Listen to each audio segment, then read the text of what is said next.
A new report this week indicates that Arctic sea ice has likely hit its lowest point in 47 years of satellite records. According to the U.S. National Snow and Ice Data Center, this year's maximum sea ice extent is a little over 500,000 square miles below the average between 1981 and 2010. Julianne Struve is a senior scientist at the center and says sea ice will continue to decline.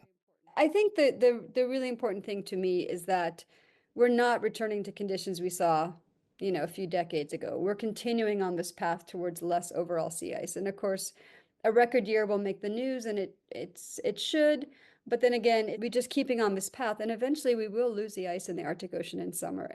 Struve told Reuters that melting sea ice contributes to heat waves, droughts, and flooding worldwide. If one part of the climate system and one part of the Earth is changing faster than anywhere else, the rest of the system has to respond.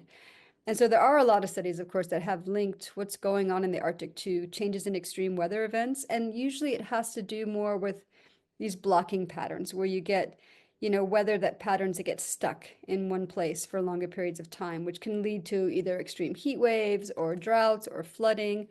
She's also concerned that U.S. climate policies under Trump will hinder the global fight against climate change. I don't feel a lot of hope.